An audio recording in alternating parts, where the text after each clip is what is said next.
experimental, that she was going for this, she ba-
Good evening, everyone. Welcome to the February 3rd, 2014 Raleigh Board of Selectmen meeting. I remind everybody in the room that we're being audio and video digitally recorded. I have to get out of the 60s when it comes to recordings. Anyways, moving on. Call the meeting order, and first on the agenda is Pledge of Allegiance. Dave, will you lead us? Pledge allegiance to the flag of the United States of America and to the republic for which it stands, one nation, under God, indivisible, with liberty and justice for all. Dave, thank you.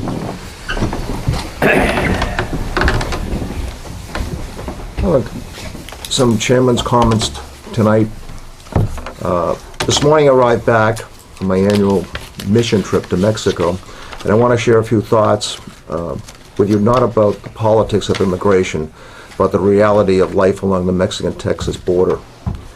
I worked in several orphanages and acquired some new skills I didn't have before. Tiling and roofing repair. Because of the cold weather last week in North America, the cold dipped into Mexico, requiring us to improvise to keep warm at night. Several nights I slept in my pajamas, a fleece liner, hooded sweatshirt, and 2 blankets pulled over my head. I'm glad this deprivation while I was working across the border, because it was a way for me to remember the people in the colonias, or what we would call shanty towns, of which there are 2,000 along the Mexican border, on the U.S. side and on the Mexican side. I have walked these colonias many times, and I remember my first walk through the colonia in Acuña, Mexico. While in Acuña, a woman approached and asked if she could have some cardboard so she could finish her house. If that question doesn't humble you, nothing will. There is no infrastructure within the colonia, no running water, no indoor plumbing, no heat, and no one to speak for them, nor tell their story. Each night, as the cold night I drifted off into sleep, my thoughts reached back to those people in the colonial. And I understand the risk of crossing the border. If they can't risk the crossing or manage a green card, many a mother or father will approach the gates of an orphanage and drop their child off because they wish to give that child safe haven. Most of these orphanages are faith-based and truly glimmers of light on the border. These safe havens are full of smiles, laughter, security, and most of all, love. One should be full of despair after seeing such poverty along the border, but in these orphanages, in the men and women who run them, I see hope, love for the poor, and most of all, the vulnerable among us. I just wanted to share those thoughts because sometimes we don't understand, especially what's going on along the border. And it's a much larger issue, and I think all of us to try to remove the politics from it and try to understand. With that, move on. And 7:05, we are now in citizen query. We have an appointment at 7:15 with Superintendent Farmer to discuss the FY15 Triton budget. At 7:30, we have an appointment with Treasurer Collector Karen Summit. And at 8 p.m. we will go into executive session for litigation, and then we will return to an appointment with the Water Board of Commissioners at 8:30. So, moving on, let's. It is now 9 minutes after the hour, so we'll do some regular business first. So, we'll go to old business first, and it's an update on the closure of end of Stackyard Road. This is a follow-up on the request from the Shellfish Department to have vehicle access over the end section of Stackyard Road, which is under the control of Parker River National Wildlife Refuge. Senator Tar has been working with all the affected parties in coming up with a solution.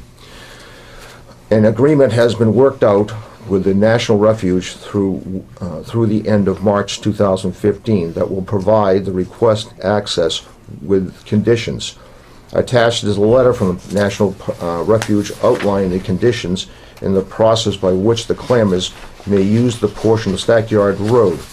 Also attached is a memo from Senator Tarr and Chief of Staff A.J. Paglia concerning the conditions, uses of the road.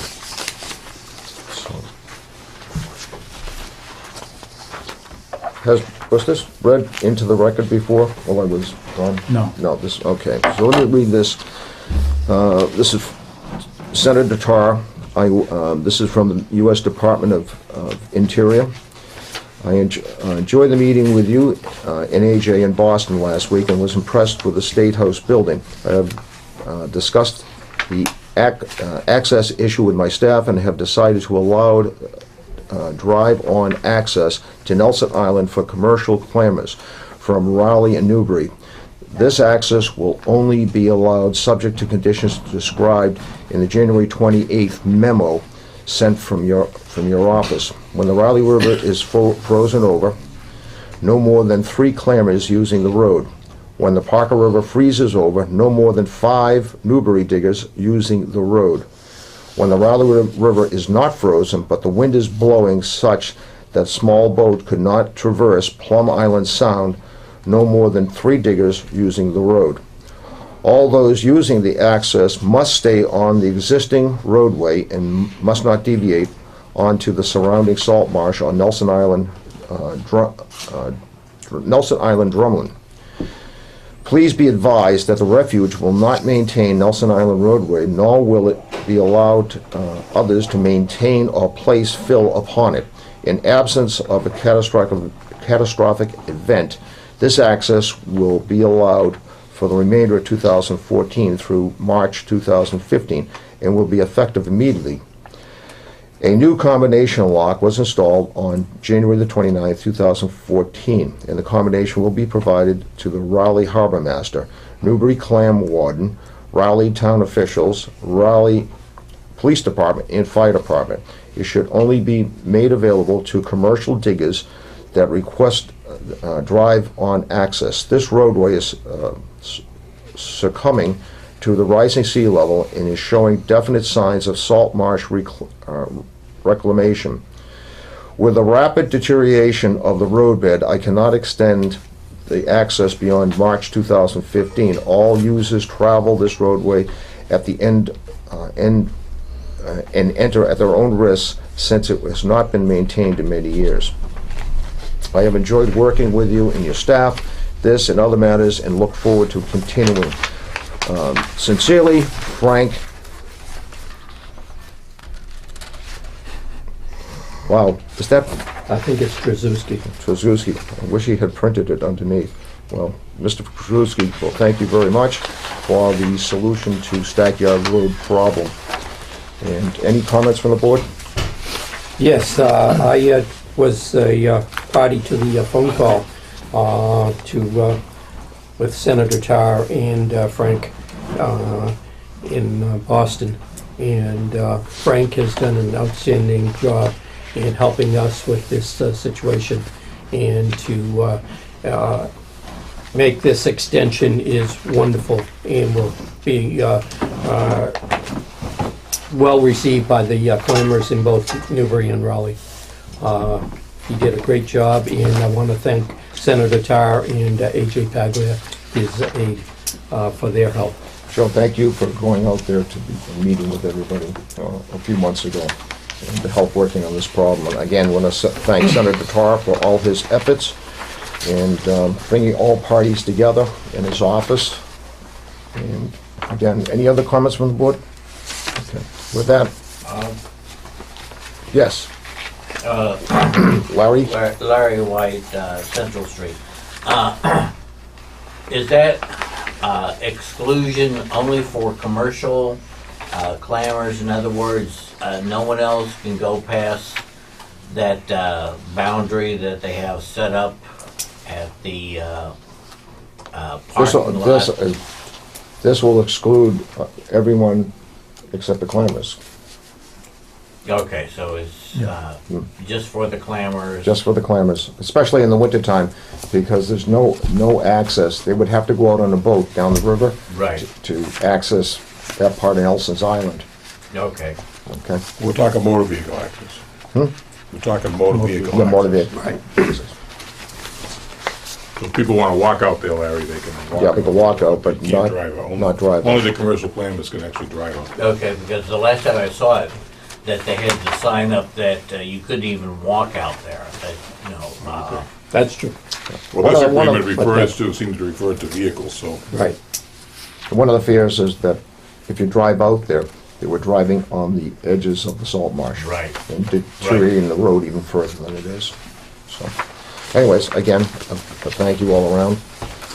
And with that, it is now 7:15. Citizen query is over, and our first appointment is with Superintendent Farmer, and he's discussed the FY 15 budget. And with that, Superintendent, turn it over to you. Thank you for the invitation. The chair of the committee, Deb Choate, sends her apologies. She's working this evening. Otherwise, she'd have been very glad to come herself. As I think you know, we have a process that we go through. This is the fourth year that we've applied it, in which each school, with the help of its school council, develops both a school improvement plan and a budget designed to support it. And over January 13, 14, 15, the schools reported directly to the school committee, and program managers of district-wide programs also made their presentations. School committee held a 4-hour workshop on Saturday the 25th of January, and they are due, snow willing, on Wednesday to have a discussion around what they have heard. We're all very conscious of the fact that the governor's budget is less than generous to municipalities, level funding, your state aid. As far as our revenue is concerned, our current estimate is an increase of just 155,000, about 65,000 of which is Chapter 70 aid. That's $25 per student. There's some more in transport, and the balance is made up with increases in Medicaid and retiree medical payments to the district. So we're talking about 155,000. Our current estimate of doing three things: one, maintaining a level service, that includes class sizes and so on. Secondly, responding to the need to make provision for students over the age of 18 who are entitled to special education services until they're 22, to respond to their needs by making in-district provision, which is less expensive than sending them out to other places.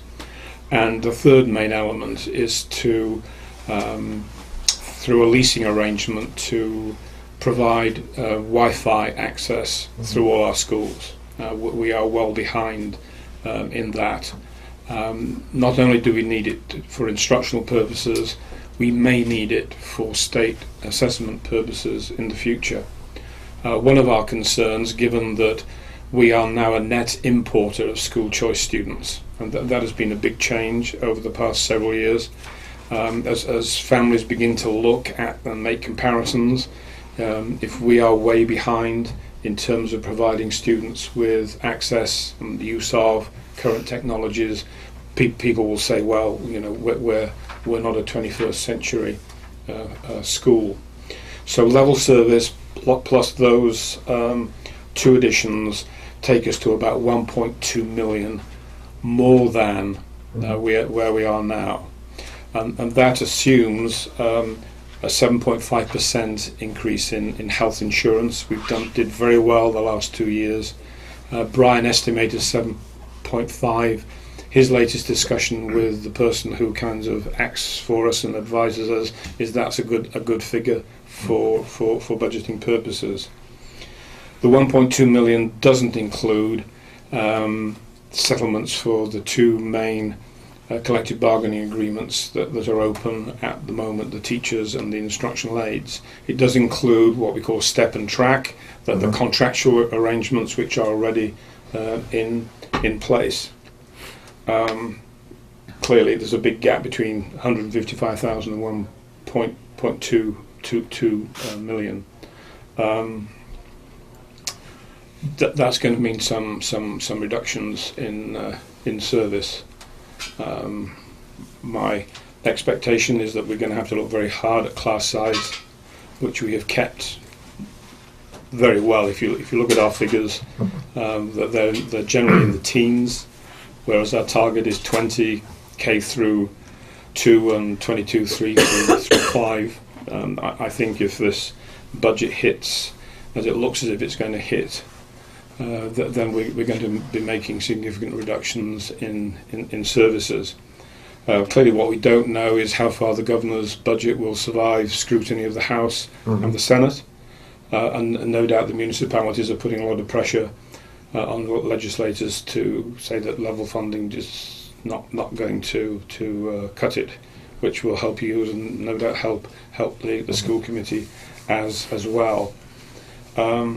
We haven't had any direct guidance in terms of a target from the school committee.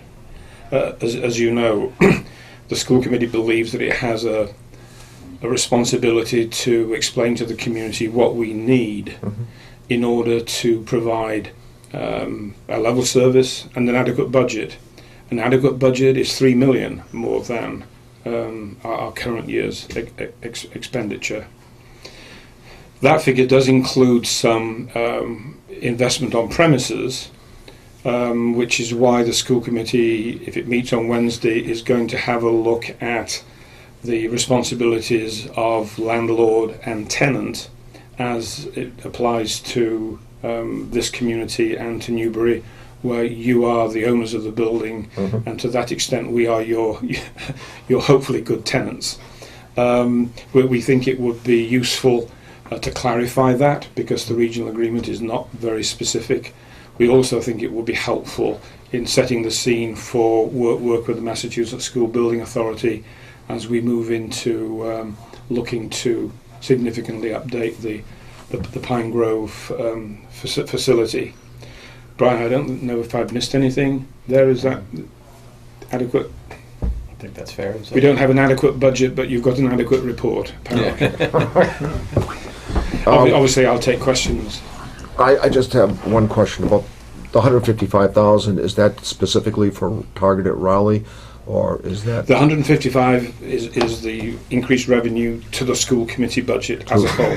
okay? Aside from assessments.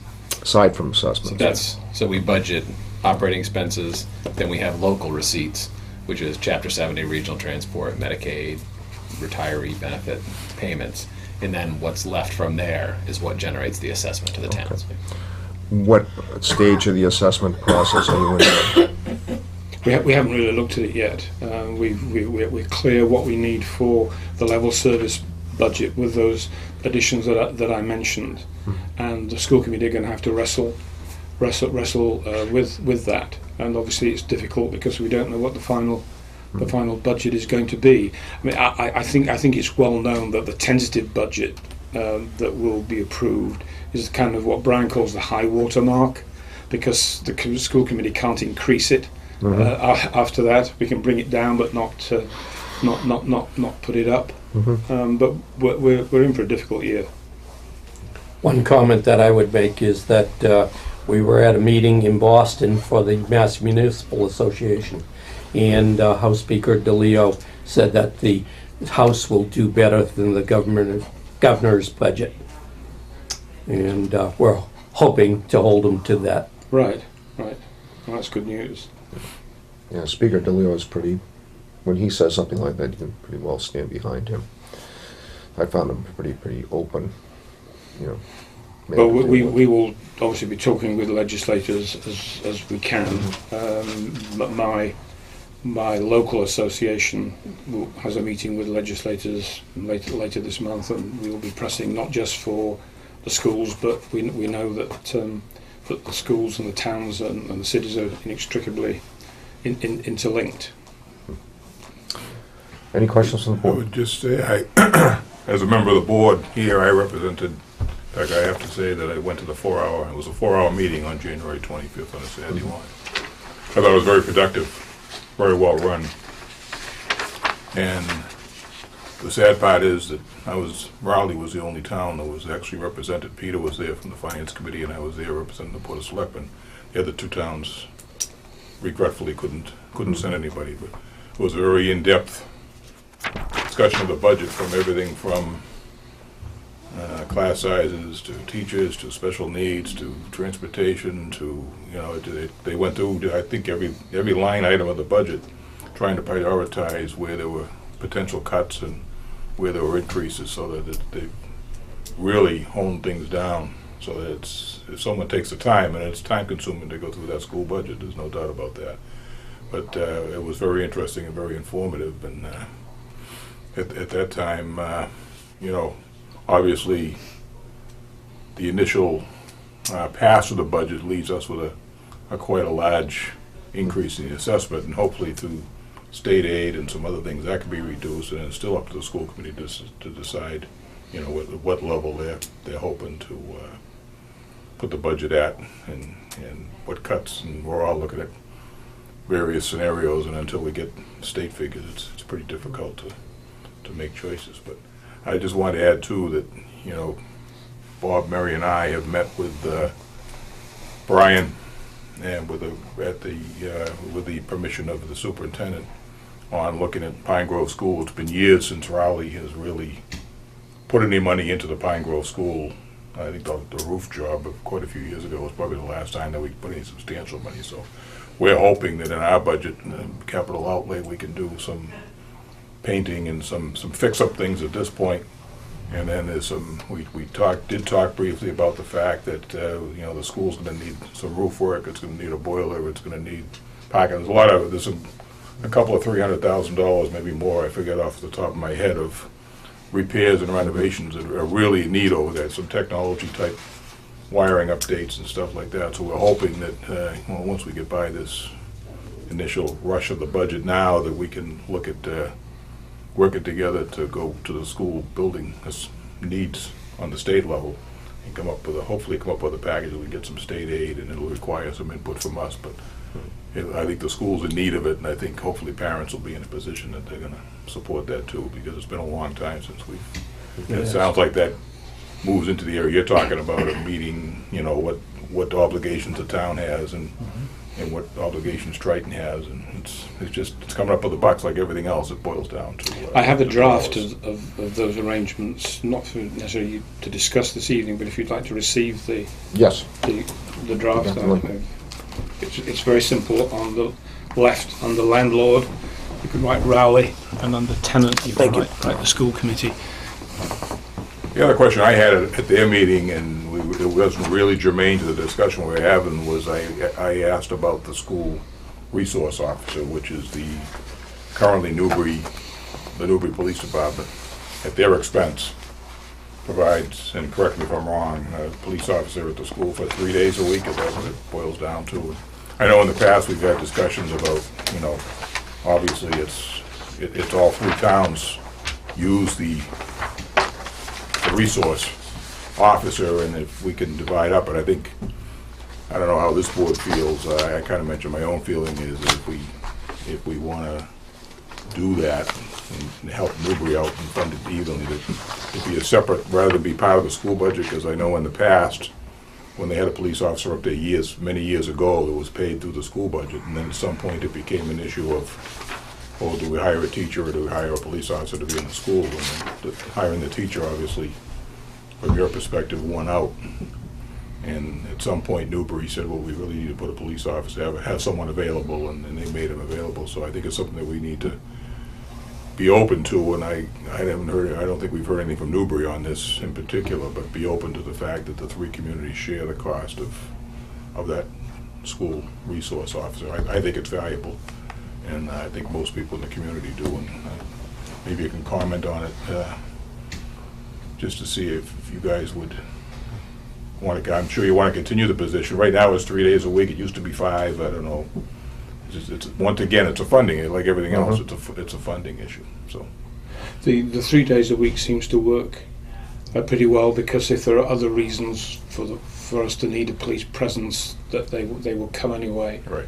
I know that Chief Riley sees having a presence on the campus regularly as being an important part of their general kind of emergency service provision. On the other hand, clearly there are students from other towns who benefit. They may not think they benefit, but we certainly think they benefit from the presence of a familiar face who's able to give them guidance and help. And because he's known in the community, can be a great help to administration in dealing with some of the more serious issues that don't happen every day, but they do come up from time to time. So in an ideal world, certainly I think it would be appropriate for each of the communities to make a contribution. Obviously he has to stop his horse when he gets to the Newbury town line. He doesn't have any Well, they work out an agreement between the departments yeah. anyway that they cover, but certainly it's a valuable service, and with the principal here, and I know that she would endorse that.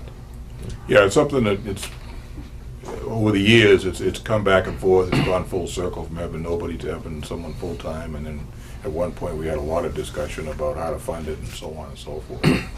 It just seems like maybe this is the time to talk with Newbury and Salisbury and come up with a solution whereby it's I think Brian, you have a process, don't you, that would. Well, the discussion around the table at the communications committee was, again, what Dave's saying is that it was to have it off budget, so it'd be a direct agreement between the three towns. And Newbury had talked about talking about a full-time officer, assessing for the roughly 180 days where that officer would be in the schools, splitting that portion 3 ways, and then the remainder of the time would obviously be a sworn Newbury officer, so it would be serving the community. So the towns, I believe it was Don Bolio who talked about that, and I think Frank Brimley talked about supporting that. So it's just a matter of bringing it up and making the board aware that if Newbury wants to pursue that we're at least aware of it. And I think it's new because it was previously funded through a state grant, so I don't think it was ever assessed to any town. It was just a full-time Newbury officer that was paid by a grant. So it was either a grant or discussion. Newbury paid for it. Yeah, it was just all fully state granted. So. In fairness, to split it up, but it does work well and it's a valuable resource for. Yeah, I think it's an I do. system. Whoops. Excuse me. No, go ahead, Jim. I do remember a district communications meeting quite some time back when the member from Salisbury, though, made an interesting statement about, paying for your Newbury officer, and that there was some discussion then as to whether they would or not. I think it's very important to have a presence, to show, so to speak, show the flag, so everybody knows that presence is there. And we don't live in the world that we used to live in 30 years ago. It's very different now. That's for sure. So, it puts a lot of stress on, I know, especially at the schools. Anything else? Anything you want to raise? We are going to try to make every meeting that we can in the budget process to have a presence from either the board or the finance committee. So, You've got that schedule as it now is. yes. If Wednesday is cancelled, then I think we may be introducing a slightly different schedule in order to have all the discussions in a reasonable time scale. But we'll obviously confirm that. That the town will be fully engaged. Good to hear that. I guess I just want to add one thing as far as the Pine Grove School, as far as the schedule, the state window for, we submitted a statement of interest for the school it's 2 Januaries ago here. Now it's 2 years ago. They then did a follow-up study and they sent architects out to look at it. And so there is a viable project there. The next step is that within a certain time period of resubmitting that statement of interest, they're going to be looking to, even though it's going to be run through the Triton School Committee, they're going to be looking to the support of the selectmen to take a vote to commit funding for any kind of feasibility study. So that's the next step. It's obviously something we're not going to turn around for this January, February, but that after the budget process, if we can get the discussions and all the ducks in a row, is it a smaller project? Is it a full-scale core program where they're looking for a major renovation to really update the building? There is a feasibility study. I can show you beautiful designs for a completely redesigned school that in '98 cost $16 million. So I don't think we're going there, but so that is the time. It's the January to April timeframe when the discussion is ready, because it would be just like we're doing with Salisbury now, where the district manages the project, but it would be assessed directly just to the town of So Bradford. we'll be looking then at a year from now to actually, I mean, when would we be if we were to move forward on this, when would we have to be looking at a funding? So the statement of interest for the core program, which is anything above, there's an accelerated repair program which addresses just building envelope, roof, windows, doors, literally just roof, windows, doors, and boiler. Just the boiler, not plumbing, which we have a major plumbing issue throughout the building, not just the boiler room. If we were going to do just that, it's a January 10th to February 14th window. The core program is January 10th to usually mid-April. Following that in the core program, which I think anything we do is going to be major enough to call the core program, that they then decide and invite you into the program, and they notify you by the fall. So once you're invited in the fall, you then, is that the 90-day window? Once you're invited, you have, I think from the fall, would have 180 days to commit the funding. So basically at the following, a year from this spring's town meeting, would be looking to commit feasibility funds, which, depending on the scope of the project, they say range from $200,000 to $1 million to do feasibility. Brian, when was the last time there was a makeover? So it was 1988. 1988, Yeah. and that dealt with The north, south, east wing. the east wing. I have to stand with my arms out. So it was originally north wing and lower south, and then added on upper south, and then added the east wing. So it was 1958, 1960 something, and then 88 was the last renovation. And none of 88? 88 was At the one big- point, we put the roof on too, right after. and then there was a roof, The and I don't project. remember. I don't remember what year I don't that have the was. date. So The auditorium It was was, the Is the auditorium. plumbing original? In any of the, to the sections, to the wings of the sections, building, they're yes. original. Yeah. How about the boiler?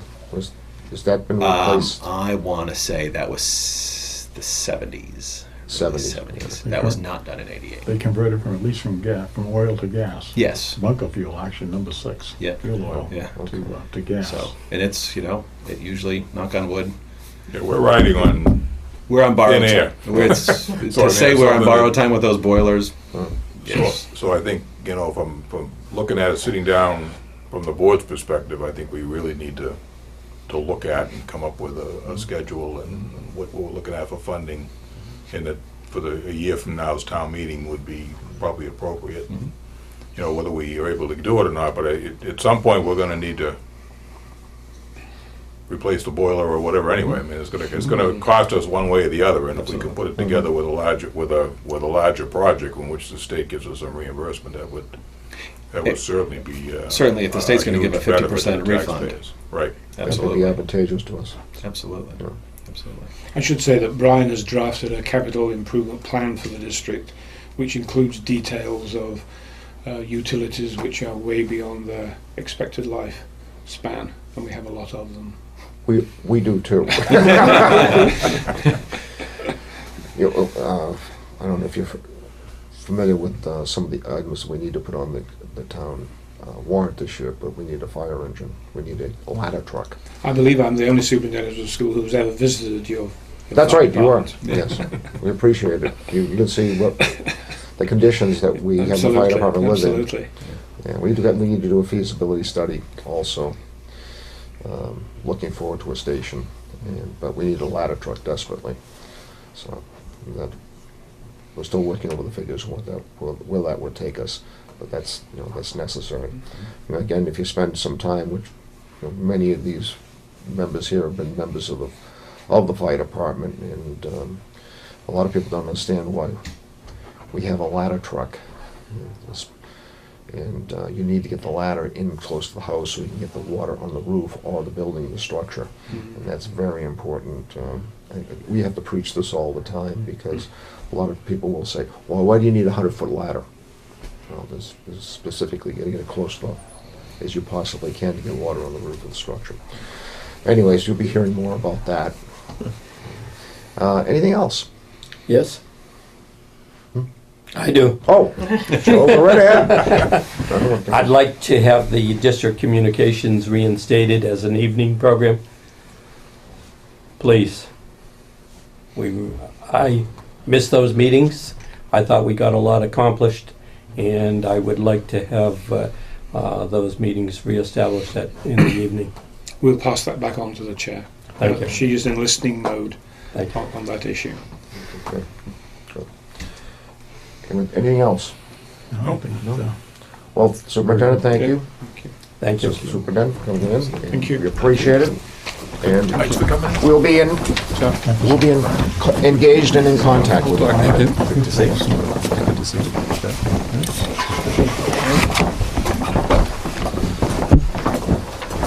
Thanks again.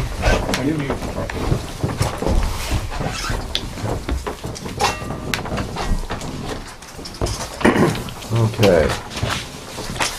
Appointment number 2. I apologize for being late. No, that's all right. Good. Okay. Just before you go on, just for a second, Debbie, I do have a highlighted copy of the proposals that I don't know if they highlight all of the changes. I meant to bring it with me tonight. I have it at the house, and I will bring it in tomorrow morning For the Triton agreement. for the Triton agreement. Thank you, Joe. Okay. Moving on, we have a treasurer collector, Karen Summit, and to exhibit new e-billing program for the motor vehicles and excise tax billing. Karen has prepared a PowerPoint presentation on the new e-billing program. She has slides that to be shown on the cable TV.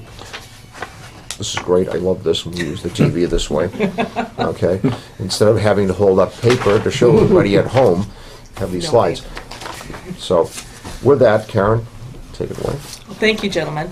The commitment 1 for motor vehicle excise is going to be mailed out this Friday. It's a little bit later. We've had people saying, I don't have my excise bill. But just for everybody at home, look for those early next week. That's commitment 1. So a few months ago, you approved motor vehicle excise e-billing. We have a company that is associated with our deputy collector, Kelly and Ryan, called City Hall Systems, who is providing both the online payment as well as e-billing. So I'm going to take you through just some brief screenshots of how the new system works. Sure. So Nate, could you put up the first slide, please? Okay, so this is our town website, and if you can see under Online Payment Center, how's everybody's Where the red arrow is? Where the red arrow is, there's a portion, the top section is real estate and personal property. The bottom section is motor vehicle and boat excise. Next slide, please.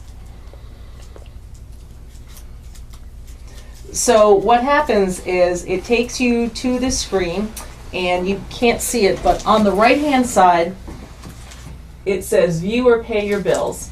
And on the left-hand side, it says, I'm sorry, I want to move closer.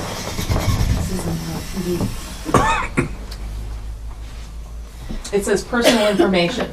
So right now, we're going to focus on you have a bill and you want to pay that bill. Next slide.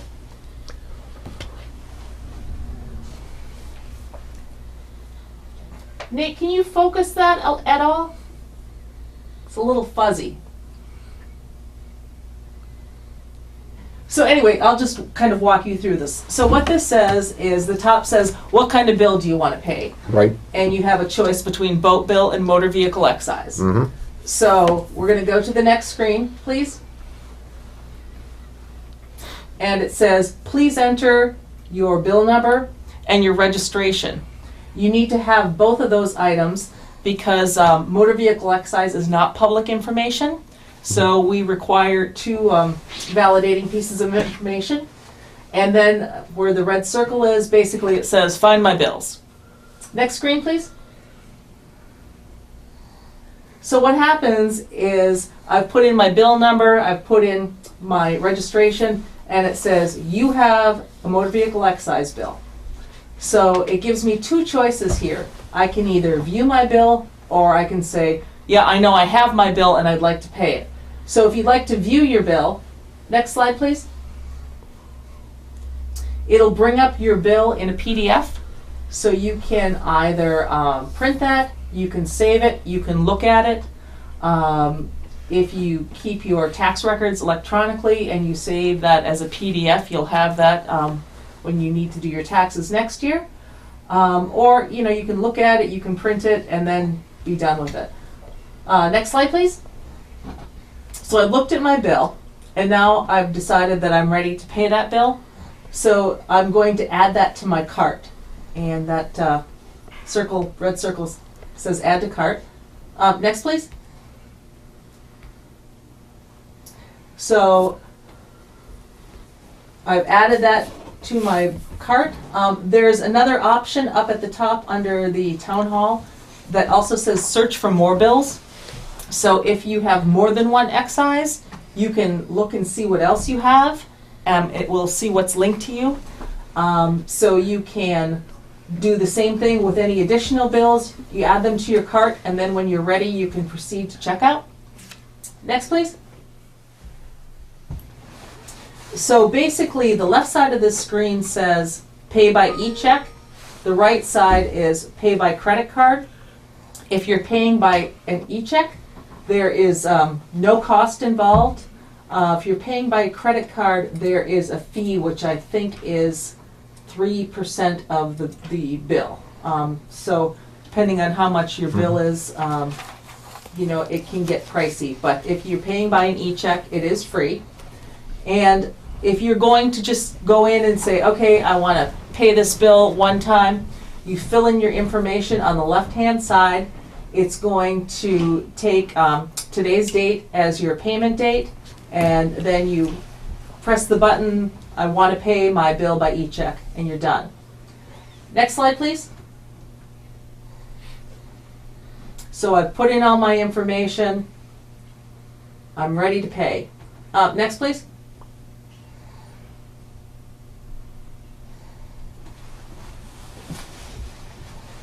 But one of the features of this new program is you don't have to do one-time bill payment. What you can do is you can go in and you can create an account, and it will store your information and store your payment history. So if you look up in the upper right-hand corner, it says create an account or log in. Could I have the next screen, please? So basically, it's asking me for my name, my username, email address, city, town, zip code, and it asks you for a password. Next, please. So I'm now going to log in with my username and password that I've just created. Next, please. So what happens is it gives me several options on the left side of the screen. It asks me for my e-billing preferences. I can have account settings. I can go in, I can change my password. It has what's called a wallet, where it's a secure place to save your banking or credit card information. And there is another one to set up auto pays. Next, please. So what happens when you log in, you're going to come to the screen, and you've got my account profile, my automatic payments, my e-billing preferences, my scheduled payments, and my wallet. So this is the e-billing page, and it gives you 3 options for each of your bills. You can say, I want to receive a paper bill. I want to receive e-notification, I think it's called. And what happens then is when you have a bill, it will send you a notification that says you have an excise bill. but you will still get the paper bill. And the third one is total 100% e-billing. You're going to get everything electronically. Next, please. So you put in your choice, you save your choice, one of the buttons says save, and then the other one is set automatic payments is the next item on the menu. Next, please. So what this allows you to do is, say you've gotten your bill, your excise bill, you're going to be out of town. You want to pay it when it's due. When you set up an account, it will allow you to go in, choose an account that you want to pay for, but it'll also let you set your payment date. So when you do it without logging in, you're paying then, there, and now. But when you set up an account, you can actually say, okay, well, this is due on May 3rd, so I want to pay this on May 3rd. Next, please.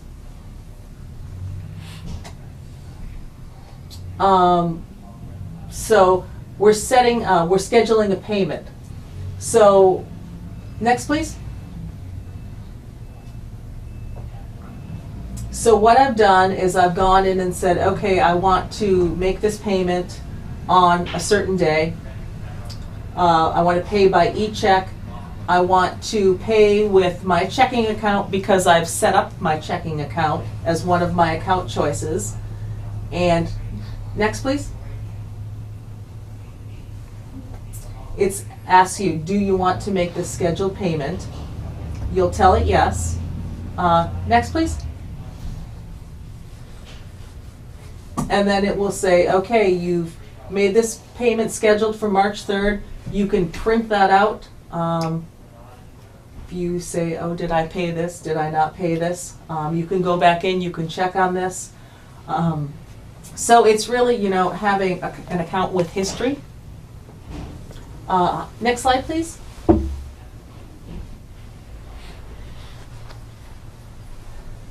And it will also, okay, you can't remember, did I go in, did I pay? You log in, it will tell you any payments that you have scheduled for the future as well. So it's a nice little reminder in that respect. Next, please. This is the wallet where you can go in and you can set up bank accounts for payment or credit cards. Next, please. And this is automatic payments. So what you can do here is you can set this up and you can say, anytime I get an excise bill for my account, I want you to just pay it from my checking account, save it, and don't worry about it. Because one of the things about excise that is most confusing for people is it comes out about the same time every year if you have a car that you've owned. If you buy a new car, what happens is you get a bill sometime in the middle of the year, and the bills come to us through the registry. So we really have no control over, when you're going to get your bill, because whenever the registry puts it in a commitment and sends it out, if you're in the batch, you're in the batch. So, a lot of people will say, oh, I never got the original bill. First one was this one with the demand. So this can allow people, when I get a bill, I want to know about it electronically, and when it's due, I want to pay it from my checking account, my credit card. So it's a, it's a new system, and it looks like, it'll be very useful. If anybody has any questions about it, they can always call the treasurer's office, and any one of us will be happy to answer any questions, and we hope you take advantage of it if it's something that suits your lifestyle. Any questions? Thanks, Nate. Seems very impressive, Karen. The initial billing, everybody will get a paper bill? Yes. Unless you request otherwise? Yes, because what happens is there has to be a bill in the system for you to sign up to e-bill. You have to have a bill to get into the system. So once you get your excise bill this year, then you can go in and sign up for going forward. But yes, everyone will be, getting their paper bills. This And you're works, still- excuse me, go Okay, ahead. you started. This works similar to, but there is a difference between this and PayPal. Yes, yes, So because I have, right now, I pay my tax bills and my water bills through PayPal. well, you pay through I have to use Unibank. this Unibank. Right. Yes. This is different than Unibank. The City Hall system is very closely interlinked with Kelly and Ryan, who is our deputy collector. They also print our motor vehicle excise bills. So this has a very, very close connection, which is why I decided to go with them. Okay. Being one of those guys that did get a new car last year. Thank you. And I did. And like you just said a while back when you were making the presentation there, Karen, like I got my, in October. No, September, I got a new truck.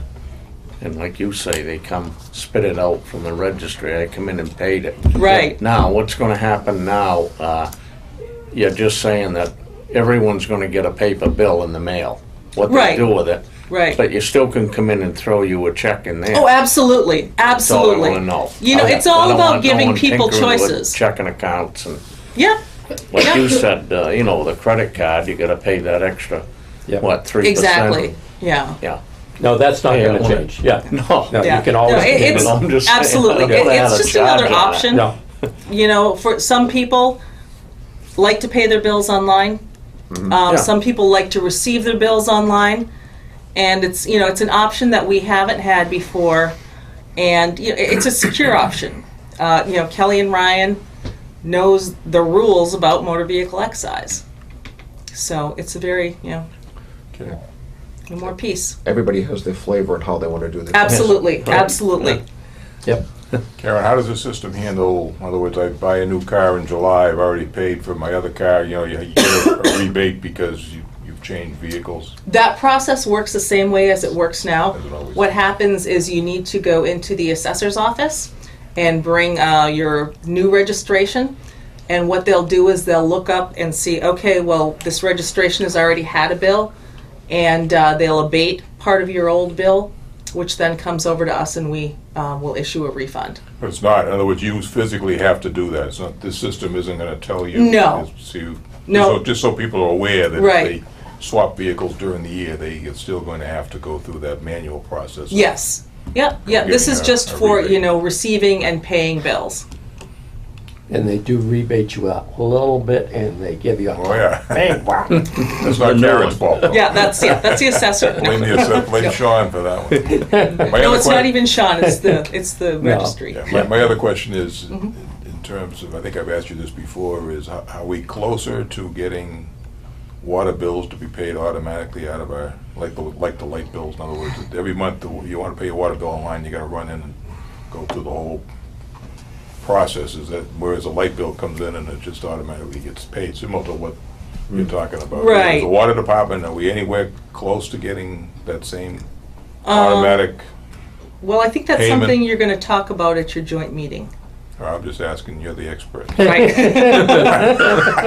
Maybe. Because I can get a better answer out of you. I'm not being disparaging to the water board. I mean, to me, that's a critical, Yep. that really is a critical thing, because if you gotta go in and manually do it, it's time consuming and you forget, especially when you get used to paying a lot of bills electronically, it's automatic withdrawals. Right, especially where it's monthly Yeah, now. the electric, once So they did that's that, nice. that was That's- awesome. Yep. The electric is fantastic, so I mean, it just, So I'm going to say I believe so. okay. Yeah, when you have We'll some, hold you to that. Dave, I know what you mean, when you have some electronically bills, you forget that you're paying something. Yeah, you gotta know be what I'm saying? careful. You gotta be careful. Oh, that's right. Well, it's funny, just a quick story is, you get different charge accounts, and you get some of the accounts come in electronically, some come with paper bills, and I actually have a card. Everything's electronic, and I got a card, and I check off each month, because otherwise I've gotten caught where I thought I paid my MasterCard bill and I didn't, or whatever, because some of them I don't pay automatically, because you want to have some control. Other ones, Sure. like the light Right. bill, I pay automatically, Right. so. But it's funny, you go through all this electronic stuff and still you have a card. The other thing is my wife threatened me, anything happens to me, she's not gonna pay all these bills. I don't wanna get her in trouble, but, it's, Well, it's, Dave, it's good to know there's someone else like yeah, I think, yeah. you in the world, me. All right. Karen, it was, Thank you. it was great. Thank you. It was good, and, Thank and you. I like the use of the slides, and I think everybody at home liked that too. We're gonna do more of that. Sure, sure. That's good. And like I said, anyone who has any questions can feel free. You can go in and take a look at this, but you won't be able to actually go in until the new bills come out on Friday. That's, Treasurer's Collector's Office is a great place to go in, and if you need some advice, or they're there. All right. Do a great job. Thank you very much. Thank you very much. Thank you, Karen. Thanks, Karen, again. Okay, it is 8 o'clock, and we need to go into executive session. Mr. Chairman, we probably have some time to just finish up the rest of the other items under old business and new business, if you'd like. Okay, all right, Yeah, I'll probably get her off getting that out of the way. okay. Let me go back to my magic folder.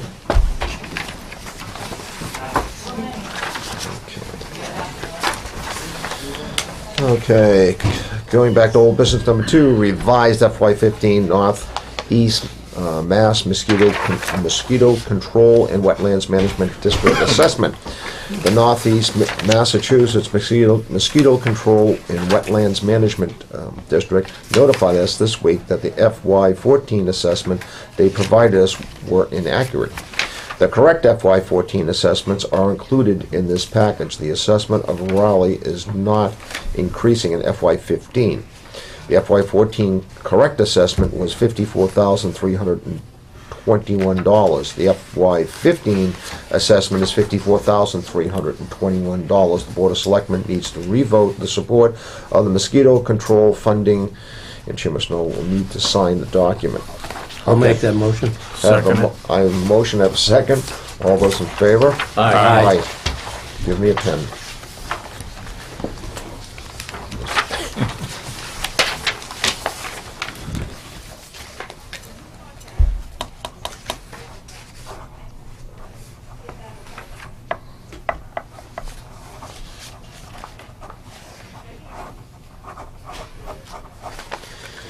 Okay, it's official. Okay, moving on to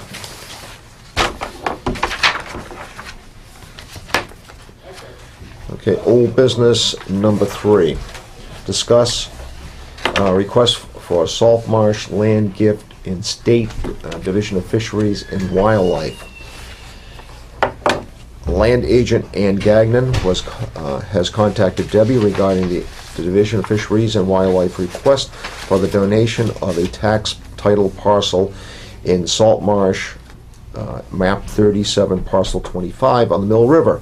Attaches the letter Ms. Gagnon sent to the board on November 13th, 2013. The Board of Selectmen tabled this discussion. Ms. Gagnon has followed up this request since the agency will be undertaking the title work on map 29, parcel 4, which the Board of Selectmen executed in option to purchase at last week's meeting. The agency would also like to fold the title work into the title work on map 37, parcel 25. As you recall, the town council, Judy Pickett, discovered title issues on both these parcels and has informed Debbie that the second parcel that Fish Wildlife is asking to be donated will need to go to town meeting. Judy outlined the issue in an email to Debbie on January 30th as follows. The title program with the first parcel, map 29 parcel is that we could not determine that it was the parcel that went through tax title. Therefore, a requirement for the town for a town meeting vote. Map 37, parcel 25 had the same problem. The tax title taking made no reference even to the size, so could not verify anything. We cannot even verify that parcel 25 went through a tax title taking. They will need to do a title search and give us the results for our review. And we'll need to vote of town meeting. The tax title taking referred to map 37 parcel 25, which is owned by Essex County Greenbelt Association. So we need that title report to confirm that we are conveyed the correct parcel. This is a gift of a 24-acre parcel. The Board of Selectmen will need to vote to support the gifting of the land pending the outcome of the title work that establishes a clear ownership of the land. I think that's everything. I'll give you that motion. I'll give you that motion, Mr. Chairman. I have that motion. I'll second. I have a second. All those in favor? Aye. Okay. Okay, new business, open annual town meeting warrant. Board of Selectmen needs to open up the annual town meeting warrant effective immediately and close it Monday, March 10th, 2014. Do I have a motion? I'll give you that motion. I have a motion. I have a second. All those in favor? Aye. Aye. Okay. New business, annual town report update. Bob Mary has recommended a photo of the wreath that was placed on Corporal Roy M. Marr's grave, who was a veteran who was killed during the action in World War II. The town received the wreath from the Wreaths Across America's service. Is the board in agreement with Bob Mary to suggestion that we run the attached photo on the 2013 town report cover? Also, we have received quotes from printing of the annual town report. The lowest quote from County Press Incorporated, located in Lakeville, Mass. We call it Town of Rockport, who was using the company for their town report printing for the past 3 years. Rockport said they have no problems with them. Rockport said that the County Press Incorporated delivered the books on time with a very reasonable price. This is a different vendor than the vendor used by Raleigh for the past several years. Is the board in agreement to use County Press Incorporated? Let's do the first one first. Mr. Chairman, I'll give you a motion to accept Bob Murray's recommendation. Actually, what I have here is a picture that we'll be using. Take a look at that, Dave. I'll second that motion. Yeah, well, we just use one of these. One of those and this. And my thought is this, we generally do a narrative for the front cover, and if I've got room on that page, once we do the narrative, I would like to put this one underneath it. Yeah, whatever you choose to do would be, I'd make the motion to adopt Using one of those. your recommendations. Yeah. Right. For the Can't go good wrong with pictures. Bob's recommendations. I think you've got a history of doing the covers for many years, and they've all been done very well, Very so. thoughtful and, relates to, some of the important things. in- Historical, they were historical in nature, so when you look Yeah. back at the covers, you And can get it. we talked about this Little bit of a flavor. in December, and, Corporal Marr was killed in the Battle of the Bulge on Christmas Eve, so. Good way to remember him. He's been forgotten for so many years. Yes. So, Bob, again, thank you so much for, You're welcome. It's, finding Corporal Marr and reminding us of his valor.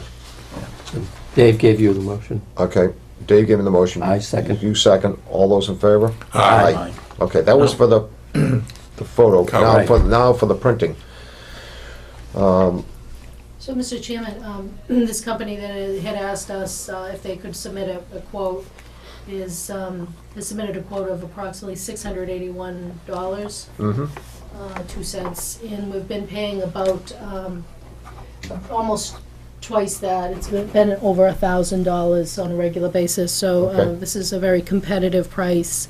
They do a number of other towns in Massachusetts. Is that correct, Amy? Yes, they said 50 municipalities. 50 municipalities. So, the nearest one to us happened to be Rockport, so, and they came back favorably. How many copies are we printing now? 300. 300? 300.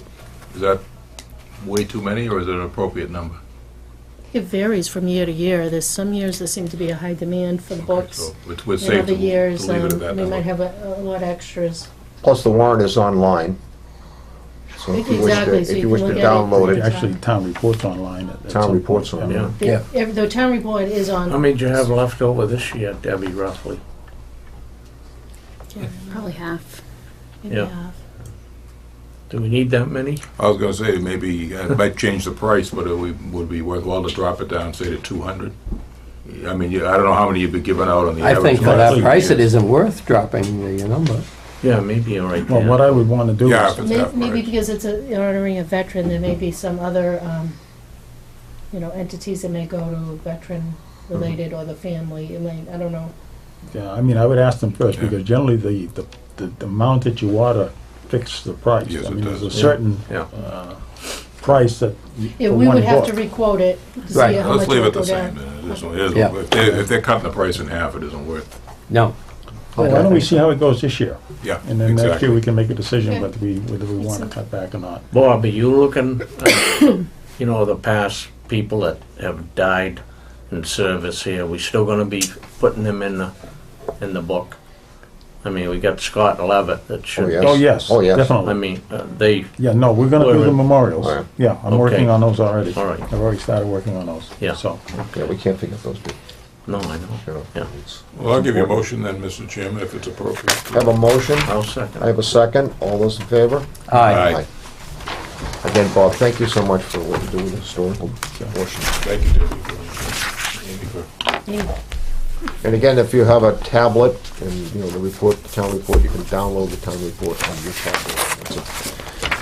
I think I do that more now than I've done before. Well, it's very handy if you want to look up a particular report or a Yes. particular item, that just go online and on the website.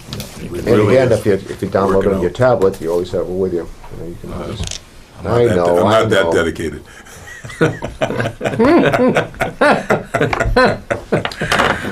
fair enough. Jen, Okay, do you want to do these minutes now, or are you ready to do them? We do need to get into executive session now. let's go at some into the point. executive session. Okay. Okay, where's my motion on executive session? Okay, call for a motion to go to executive session for the purpose of discussing strategies in respect to litigation because an open session may have detrimental or litigating position of town and to return to open session, and that will be at 8:30. Do I have a motion? I'll give you that motion. I have a motion. I have a Yeah. second. A second with a roll call vote. Jack Cook. Joe Perry. I, Robert Snow. hi, Robert, Mary. Hi, Dave Peterson. Okay. We are now in executive session until 8:30.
Good evening, everyone. We're back into regular session. We were just in executive session for litigation.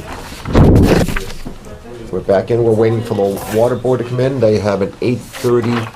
The water commissioners to come in at 8:30. We have an appointment with them, a joint meeting. So we're just waiting for them to enter.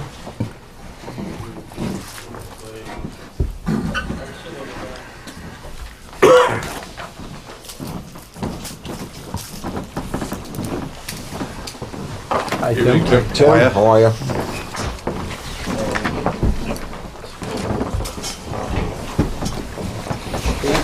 Stu, how are you doing? Fine, fine, good. Good evening. Hi, Stu. Stu, how are you? Good, thank you. Yeah.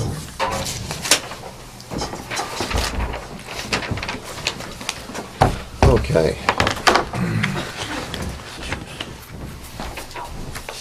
Okay, we need to go into a joint That's meeting. Excuse me? Oh, we need to go into a joint meeting with the water board commissioners. And with that, this is for the purpose of contract award for water department billing and collection. Update on the water department accounting work, a status on DEP consent order deadline for the water treatment plant. Discuss John Hargraves and geoambient consultant contract extension, and discuss water treatment plant change orders. With that, a call for I'll make that motion. We go into a joint meeting thanks, Jack. with the water Commissioners. Board of Water Commissioners. Thank you, Jack. I have a I'll motion. second. I have a second with a roll call vote. Jack Cook. Hi, Joe Perry. I, Robert Snow. Hi, Robert Murray. Hi, Dave Peters. Hi, Tim Toomey. Hi, Stu Delzo. We are now in joint session. Okay. Again, Debbie, will you read the submittals for the two bullets? Okay, Mr. Chairman, starting off with the contract award for the Water Department Billing and Collection Services.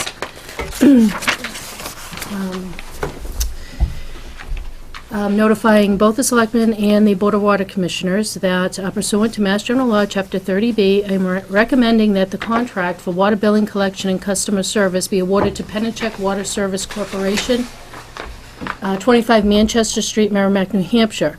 I've determined that the proposal submitted by Pennachuck is responsive and responsible. This procurement follows the request for proposal process. 2 proposals were received in response to the solicitation, one from Pennachuck and one from CompuTil in Shelton, Connecticut.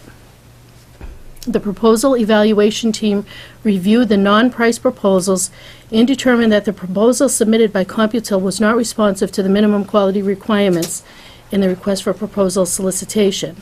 The evaluation team determined that the Pennachuck proposal meets the minimum quality requirements and is responsive and responsible. The evaluation team ranks the Pennachuck non-price proposal as highly advantageous, and it received a composite score of 34 out of a possible 40 points. After the evaluation and ranking of the non-price proposals, I reviewed Pennachuck's price proposal. The price proposal from Pennachuck is as follows. Year 1, $62,000. Year 2, $50,000. Year 3, $51,000. Year 1 of the contract covers the startup costs for the creation of the town's database. The cost per month for the first year is $5,166.66. The cost per month in year 2 is $4,166.66, and the cost per month in year 3 is $4,250. I've determined that the Pennachuck proposal is responsive and responsible, and recommend that the Board of Water Commissioners and Board of Selectmen award the contract to Pennachuck Water Service Corporation in accordance with the contract terms and conditions outlined in the RFP. Any comments from the water commissioners? From the Board of Selectmen? I feel strongly in favor of it. I feel it'll be much more efficient, and it's actually saving money, because we have been paying $54,000 plus $18,000, which is $72,000. This is down to 62 in the first year, and then down to 50 second year. Thank you, Stu. Any other comments? Yeah, I just want to say, because we did go up there and look at their operation, we were impressed with it. They do all the water work for Salisbury. They do the billing for Amesbury. And I think both communities, from what we can determine, are very much satisfied with their service, so I think it's a good move. And I'm certainly in favor of it at this point. I have to And write Mr. Chairman, and one important note is, the call center is available Monday through Friday for 9.5 hours a day. We had considered highly advantageous to be a call center with 10 hours per day, Monday through Friday. That's why they didn't score highly advantageous in that category, but still, compared to the situation now where the office is closed in the middle of the afternoon and people call town hall wondering why there's nobody answering, taking their inquiries on water bills, and after 3 or 3:30 in the afternoon, this is a cost that, you just can't compare to the current situation. So there's a lot more opportunity to have a broader customer service to the water customers under this contract. And just to reiterate what Dave said, Penachuk was that day we went out and we visited him, it was a very comprehensive, and it would be very advantageous to him. So, do I have a motion? I'll make that motion. I have a motion. I'll second it. I have a second. All those in favor with a roll call vote? Why don't we do two separate votes on this All right. contract? The selectmen, Mr. Perry made the motion, Mr. Cook seconded to award the contract, Okay. and then all in favor, roll All call. in favor? Do we need a roll call vote? Yes, please. Roll call vote. Jack Cook. Aye, Joe Perry. Aye, Rob Snow. Hi, Robert Murray. Hi, Dave Peters. Do I have a motion to accept the contract from Penachuk? I'll make that motion. I'll second it. All in favor? Aye. Roll call vote, please. Oh, aye, Stu Delzell. Aye, Tim Toomey. Okay. Penachuk is on board. Okay, so we'll begin working on the, getting that contract prepared for the respective board signatures. Okay, next on the agenda is the update on the water department accounting work. Okay, yes, Mr. Chairman, so I followed up on the directive from the Board of Selectmen and the Water Board from last fall to come up with short-term and long-term plans and dealing with a number of issues such as the billings situation and the posting of the billings that all being done in-house right now, and using the CDS company. And then we also had to look at solutions to deal with the short-term accounting work and then the long-term accounting work.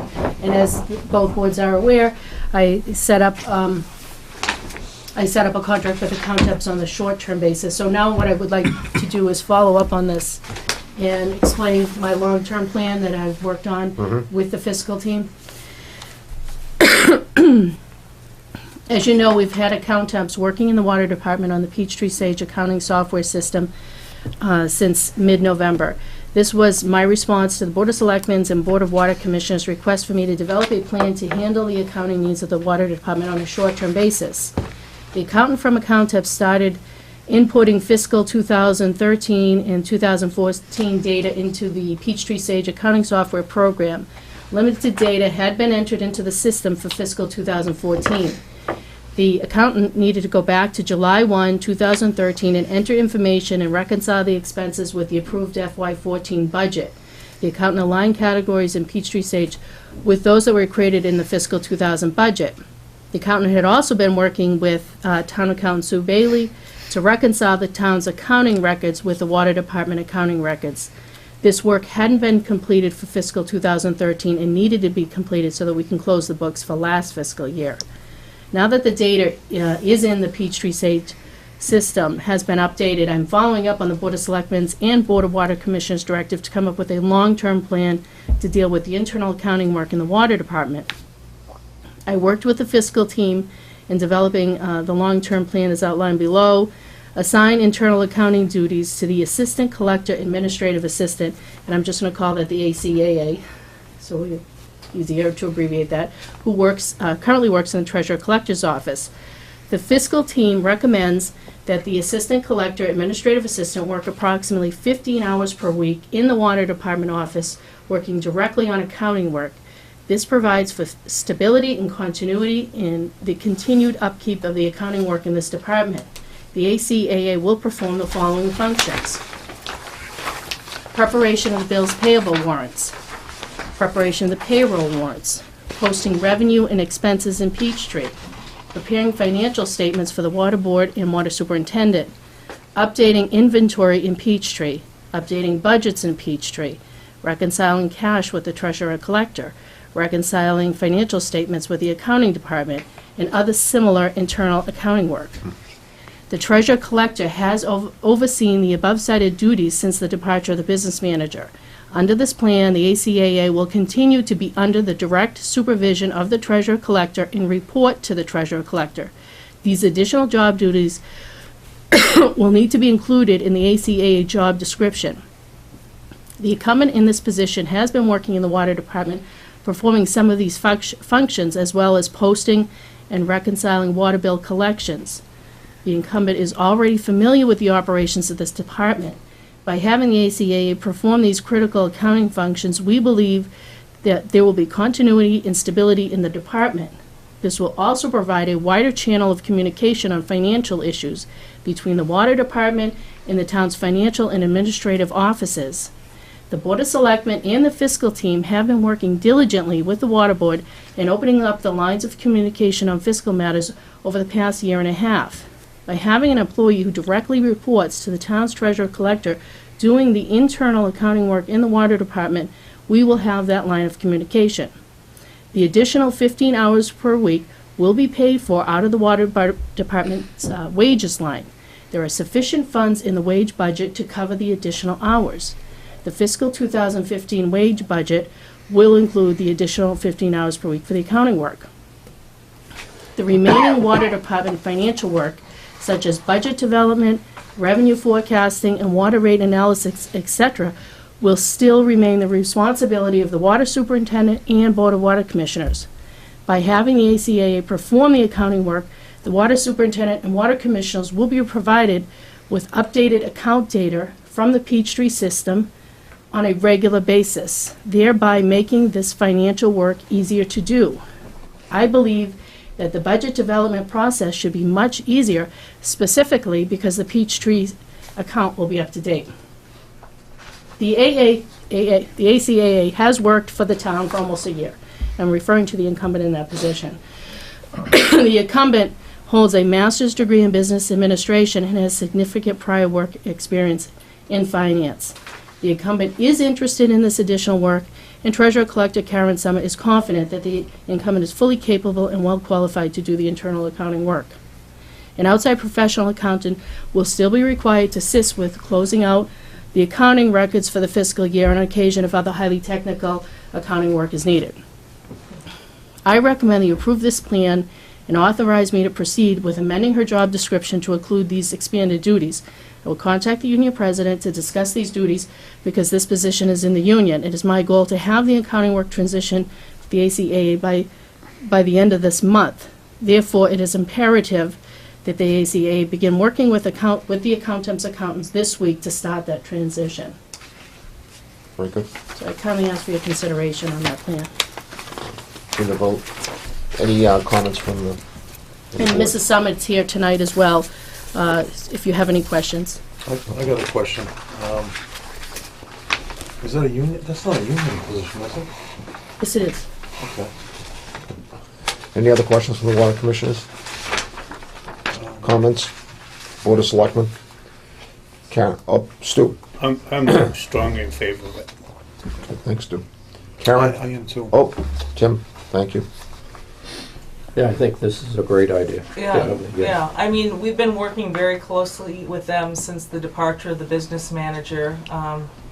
The ACAA has been helping with the posting of bills and the reconciliation, which is something that is going to evolve as the Penachek contract comes into play.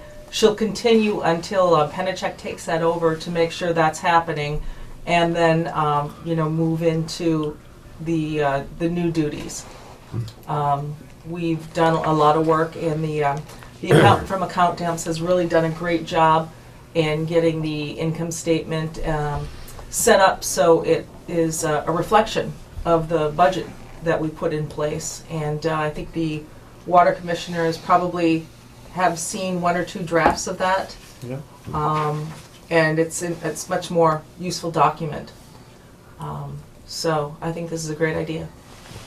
Yeah, to establish these controls is something that we've been looking for well over a year. Yes. And that this is really a giant step forward. This makes me feel a lot better about this situation. We've had, some of the issues over the past year and a half, and I think this is going to clear up a lot of the problems that we've had in the past. And again, Karen, I'm very impressed with your office and the talent that you have in your office, and I'm glad that we can go forward with this. Well, we have to vote on it first. Just one more comment. Oh, sure. I think it's gonna bring everybody closer together here. We're all gonna be on the same page, and I think we're gonna have a more efficient operation. And that, Very good. As Joe said, about the controls that we've put together. Yeah. In making a better system for all of us to work with. So, any other comments? Nope, just 100% in favor. I think it's a great step, and Yes. we need to do, and I think it's going to work out very well. I'm impressed Yeah. with the work that everybody has put into this thing, and I include the water board, the treasurer's office, the fiscal team, and it's really seems to be coming together, and we're making some great progress here. And I think it's the ratepayers and the water users are going to benefit and see the benefits over time here. Yeah, we do want to commend the fiscal team for their Yes. diligence in doing this, putting this It's been a long together. time coming, and I think it's gonna work out very well For us, on both sides of the table here. for the town. Yes. From the town. This has been a long road to get here, and this is just one of the many steps forward. With that, I'll make a motion that we accept as proposed for Jack, you read my mind, you're good. Okay. And I'll be very happy to second that A motion. second. All those in favor? Aye. Do we Need a roll call. Roll call right? vote. Jack Cook. Aye, Joe Perry. I, Robert Snow. Hi, Robert Mary. Hi, Dave Peterson. Hi, Tim Toomey. I Stu Delzo. Well, they have to take it separate, don't they? Well, it's not a contract, but they can certainly, they want to revote it, they can revote it and Yeah, I think go we from should there. revote it. Just make a motion and Just make a motion. vote it. Stu, would you like to make a motion? I'll make the motion that we be in favor. We vote for this proposal that's been mentioned. Yes. And second that, all in favor? Aye. Stu Delzo. Hi, Tim Toomey. Okay. Thank you, gentlemen. First step forward. Many.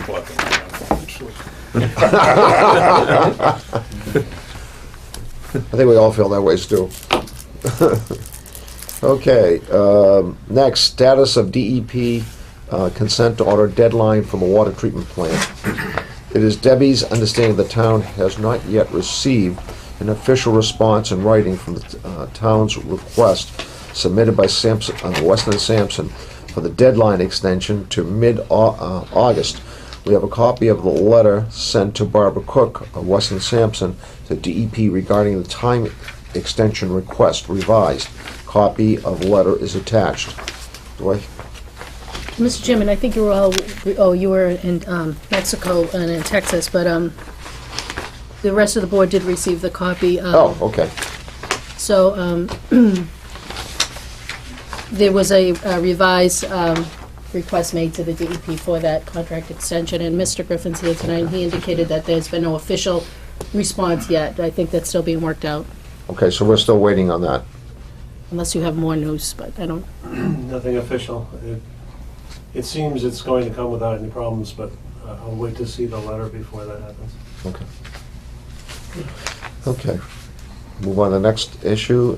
Discuss John Hargrave's geoambient consultants contract extension for the water, but let the selectmen know if John Hargrave's geoambient consultant is continuing with his work. He is continuing. Something's cropped up since we had discussions in the past regarding possibility of using the SRF fund to pay for his services as opposed to going into the emergency unforeseen fund that we voted on last time. I think it's a good idea because the fund that is it's available with the SRF fund, and it would allow us to pay for his services under the SRF, and then continue the continuity that we've been experiencing right along. Mr. Hargraves came to our last meeting and explained to our board a little bit more in detail of what he has been doing for us and how it's got a real benefit for the town. And I'd like to put that forward that we let's try to pursue getting his services paid for under the SRF. So Has he put together a written report for us? A written proposal? Yeah, he has, but I don't have it with me tonight. A report or a proposal? Yeah, we're looking for a report. Report? He's still working on that. He's working on a report to us. Okay. What is the SRF fund? That's the fund that's paying for the treatment plant, the bond fund. And there were three or four items in that when we first voted on that. One was for the contractor, and one part of it was for the design consultant. And I think there may have been another aspect, I'm not sure, but there was also a loader in question. They were going to fund a loader purchase, and we don't think we need the loader, so we haven't really put that forward. I think we voted on that last year. So the funds would be available. As opposed to buying the loader, we would take maybe the funds to go through, and it needs approval from the DEP, so it requires a proposal from Mr. Hargraves, and then they put it up through there and see if she'll approve it, the DEP will approve it. Any questions on the board? What's the extension on that, Tim, that you'd be using John for? Right up through till it's completed, or 2 months, 90 days, or? Well, John's real benefit is right now, with getting this thing through the next, say, 3 months. By the time April rolls around, most of the plant will be constructed, and they'll be in a process of maybe debugging some of the things that may crop up, maybe fine-tuning treatment processes or whatever. And so John will be spending the time right now to do that. And hopefully the plant will start up, and there won't be too many things wrong with it, or too many things that need to be debugged. Yeah. But I think that having John on board is really kind of getting everybody to get focused on everything. Yeah. So I think it's a real benefit for the town. Tim, I got a question. Are your employees trained, or are they going to be able to handle the treatment plant when it comes online? In other words, has that been familiarization or training or expertise? Has that been what they do going is to be? What they do is once they get the thing operational, and then there's a training period for the employees.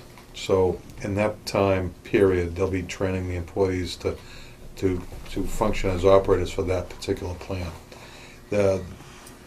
Our primary operator has been very proficient in controls, and he's been very good as far as being able to find out or debug our present problems with our systems. And I think he's got experience with the treatment plant where he came from.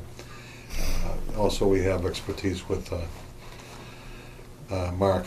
So they'll be getting training, I think, for, is it a month, Mark? A month? We're going to come up, we had a meeting today, a construction progress meeting, and that was one of the topics. We could speak generally to it today, but our goal for the next meeting is to come up with a specific training schedule for everyone involved. So that's, the details are being worked out on that now, but essentially what happens is every manufacturer who has a component has a requirement to come represent their piece of equipment and provide the training. And what we need to do is schedule it in a rational way so that we can still maintain operation to our normal duties and benefit from the training. But it's a little too soon for that. It'll start training, full training. We've had a little bit, but not much. Full training will start in about 4 weeks. Is that going to require additional personnel, or are we able to do that? with I don't believe That's so. already The personnel we have on you board. mean to operate? Yeah, to run this on an ongoing basis. In other words, are we? I mean, I assume it's quite an operation up there as far as not $12 million worth of stuff. This is mostly automated, isn't it? It's more automated than we're used to. And we used to. I don't believe it's going to require any more personnel. The state, I think, correct me if I'm wrong, Mark, has said that we still need a primary and a secondary operator with those licenses to operate our facility once they open up. They just have to have the license for the treatment 2 license. So they're going to go up a step on the treatment processing licenses that they have to operate it. But they'll be able to do that, handle the treatment plan as well as your ongoing daily operational needs for breaks and whatever else that the department does. Well, yeah, there might be maybe an episode where there might be a break that we have to cover some priorities, and maybe we would have to hire it out. So we'd have to be able to, address those, have a contingency to address those in the coming years. So I think that we're going to be in good shape. Okay, good. Tim, do we know if that's gonna be an 8-hour day or a 24-hour day, or? It's still going to be the same operational period that we've been used to all along. So basically an 8-hour Yeah. day? It's an 8-hour shift. Okay. How many shifts? Just one. Just one, okay. Plus you have the SCADA system for alarms and everything else Yeah. to notify Yeah. people, correct, Mark? It's going to be, if there's something that goes down, right now we have, people are on call. Mhm. Primary operator gets called, and they respond. I think recently we had a starter on one of the pumps go, and he had to address that. So it's there right now, but it's going to be better because it's going to have more automation, and it's going to have more communication with our equipment, with this skater, and we're going to have support too. If we need support, we're going to have support, to be able to go to if we have to. I don't think we're going to need it. I think we're going to be fine. And we saw that skater in action up at Pennachuck. If you remember, Bob and Dave, when we went to Nashua, Mhm. the question was asked, how many times, how often do they have to clean out the sludge? And the gentleman said, well, we've been here operating 6 or 7 years, we haven't cleaned it out yet. So that loader idea is scrapped. I'm familiar with some of the facilities in the area, and of course they're much bigger, and then they have a regiment of cleaning out their lagoons in the hot August weather, because that's when most of the evaporation takes place in these lagoons. They're going to take out semi-solids, to get that to a facility to clean out the lagoons. So the facility that I'm familiar with is probably 5 times bigger than us, and they do it once a year. And I think we'll be fine. Good. I don't think we'll have to do it that frequently. I think probably we won't know until we start it up and talk to more of the experts and see what's going on. But I would assume that we're probably looking at the greatest extent would be every 2 years, maybe as much as every 3 or 4 years. Who knows? We won't know until we do that. Mark? We discussed training, and just to support what Tim's saying, training, I mentioned from each manufacturer on an individual component, but also part of the project is to bring a specialist in operations to come start up the plant. And part of the training will be a multiple week period when that expert or that specialist is running the plant. But that will include overall training that does the treatment plant. We have treatment operations now, but it's being upgraded and put into the new treatment plant and new, more modern things. But essentially, we already have distribution and treatment. But it's a different kind of treatment, not as good as what we're going to have now. Thanks, Mark. There's one thing that also comes to mind is that, you know, when these guys are getting trained, we might have some duties that we have to fulfill, so we might have to bring on, we brought on a guy last fall, part-time, so we were able to do that.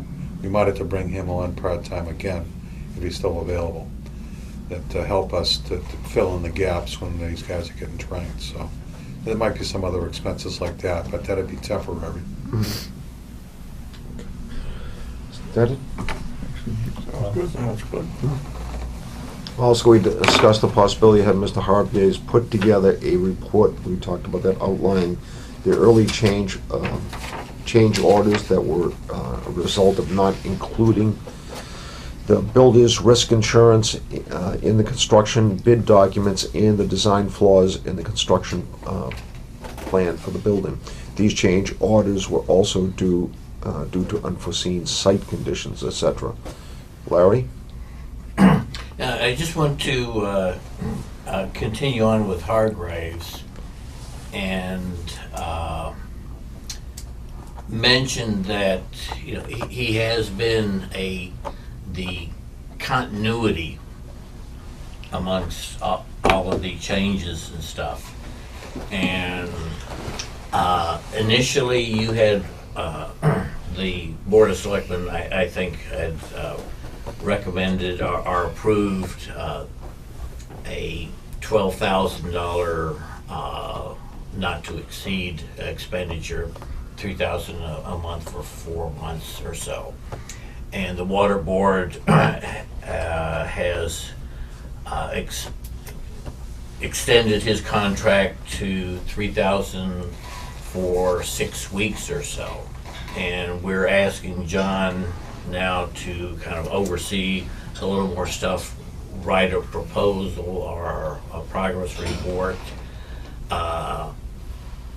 His time basically is like 8 hours a week. And I know last week, 2 of those 8 hours were spent in the Water Board meeting. I'm not saying that that wasn't beneficial or so. All I'm saying is that I would like to see John's contract or commitment to John extended more than just on a month-to-month basis, so that he feels more a member of the Rowley team and not just on a month-to-month basis type of a thing. I think any money spent on him is well spent. I think we've done very well in the past on him, and the Water Board has used him very well. I just don't want his time, we'll say, not necessarily wasted on reports versus overseeing what's going on, but maybe increased to take into account the additional duties that you're asking of him. Again, I think that the time and money on him is well spent, and I don't think John would overcharge us or anything like that. But I personally would like to see more of a commitment to John than what's available right now. Tim? I agree with Larry. I think we need to put some more effort there, and I think that maybe we could entertain a motion and then maybe, extend the budget amount for his contract and, You have a water board meeting tomorrow night, right? no, tomorrow, next week, Next week. so we can, handle that at that meeting. We authorize up to 12,000. How much is the water board authorized at this point? What is his level? I think it was it $3,000 over 6 weeks? Yeah, Right, 3,000 over 6 weeks. So, I mean, you don't need us. In other words, if you're gonna do that, you need to, your board, the water board needs to make, we've already committed to the 12s, which seems at this point to be Well, an this could all, adequate amount, right? this could all change too if we get approval from the state to go into the SRF fund, so. And we can just kind of work on that between now and our meeting, so try to get that, hashed out.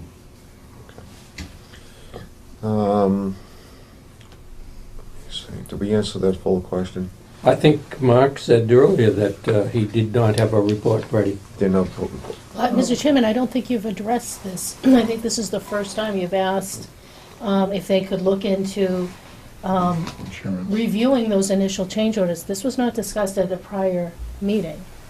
This was something they were contemplating because these initial change orders had nothing to do with the construction contract. It actually had to do with the bid documents that Weston and Sampson prepared for the town, and they left out an important requirement for the builder's risk insurance, which was directed by the water superintendent at the time to include, which resulted in a change order that the SRF wouldn't cover, and the design flaws in the architectural plans for the building were missing several components that the selectmen had identified with the electrical wiring and structural beams that were missing from the plans. These are basic building code issues.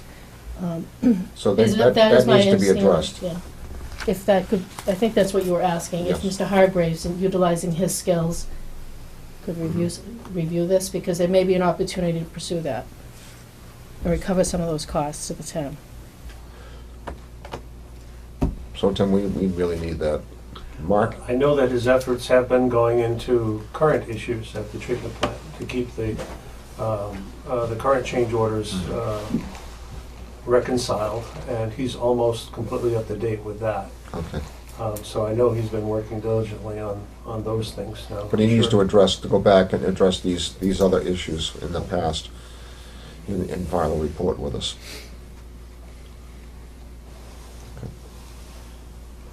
All right, discuss the water treatment plant change orders. Have there been any change orders submitted? Do you foresee any more change orders? We have what I call a pre-change order request. That's been coming forward.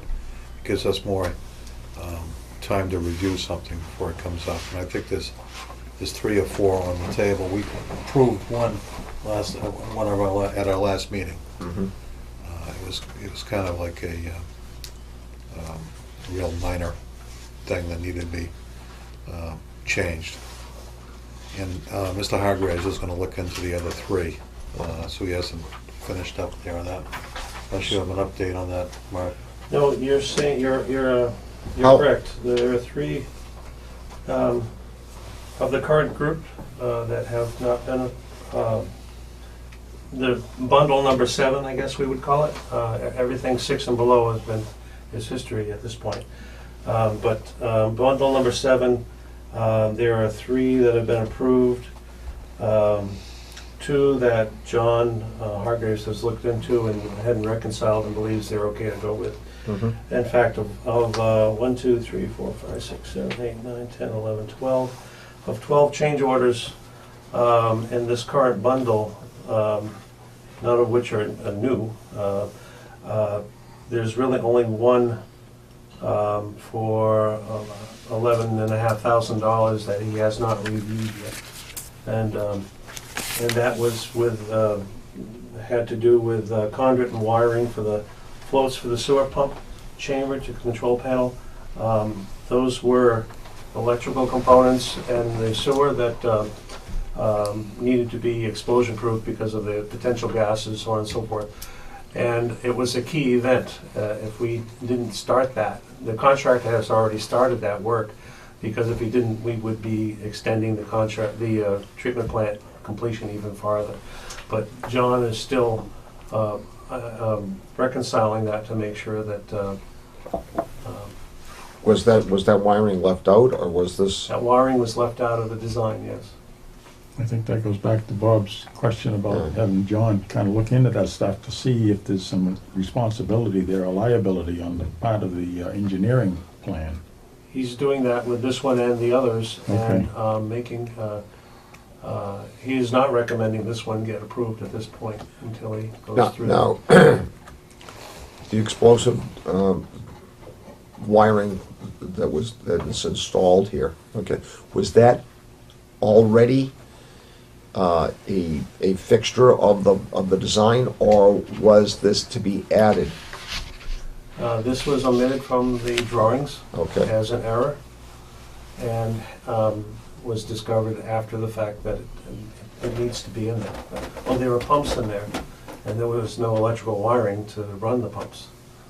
The pumps were designed, it was an error in the... So just to review this again, the pumps were there, Mhm, but the wiring to the pumps was not. correct. Okay, and plus it needs to be non-explosive wiring, Or explosion-proof. explosion-proof, I'm So- sorry. It's a hazardous area. Methane gas. It's methane gas, Yeah. right. I believe we told this afternoon was wiring for one pump included, and they forgot to include the second pump. And, Right, Mark, on the plan, I don't recall that detail, but that may be true. John Sikora. And- I and was the- in that. correct me, there was, going back 6 months to a year anyways, there was another wiring that was forgotten. I can't remember where it was going to. Do you remember that?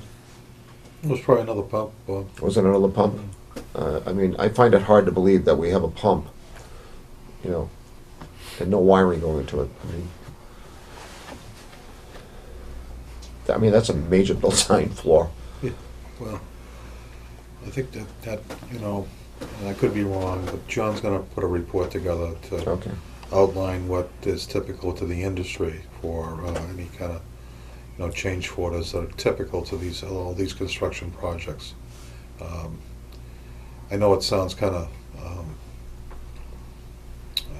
hard to believe, but a lot of these things aren't that perfect when they put the design together. So it needs an engineer like John to look at it and see if it's really a real mess. So and I think I think I mentioned this before. They do build in a 5% factor on the contracts to cover oversights like this. I think oversight is probably the word that they would use, but it's hard to say that's an oversight when they haven't put a wire to a pump. I'm completely on board with that, Bob. It just needs to, you need to, you know, see what we can do about it, and then that's why we need John. And Yeah, someone's feet needs to be held to the fire on that one. Yes, Mark? It is reasonable to believe that in a large project like this, there will be a few mistakes. It's the problem is if it gets to be too many mistakes, when do you call it? Right. When do you say, hey, there's too many mistakes? But this is not uncommon to see a mistake like this in a large construction progress. Someone would look at the pumps, the jarring of the pumps, and presume, like you and I would, that the wires are going to it. I would think that the contractor would presume that too, and that would be in the estimate. However, if it doesn't say that, the contractor can say, I didn't estimate that. But they have a pump with no wiring, it's not good. It's good on energy consumption, energy savings. It doesn't do a very good job of treating the water. Yeah, I know. No. Yeah, I mean, you have to address these, and we need to get back, John has to get back to us and write a report on all these. But that's the last one. He's reconciled all the other ones, Okay. almost up to date. So now we can go back and look at the other thing. Okay. Has change Yeah, we orders would like to been see signed? that report, and the board is selected. Not completely, no. Okay.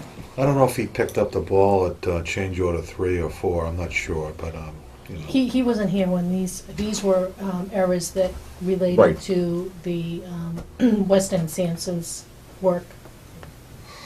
So he wasn't actually here No, at the I know time. that, And we but- were getting all those change orders in, we were relating to the things that were omitted from the construction documents that were very basic building code and wiring code plans.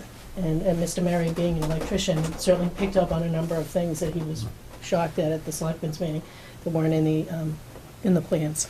So Yeah, I just, that really called for the need to have somebody like Mr. Hargraves, who did not work for Weston and Sampson, look at I mean, these I things. can't imagine a electrical contractor reviewing those plans and submitting a bid and omitting the wiring to the pumps that are in place. There's only one reason they would do that, and I don't want to say it tonight. Yeah, I think we ought to feel comfortable that John Hargraves, our resident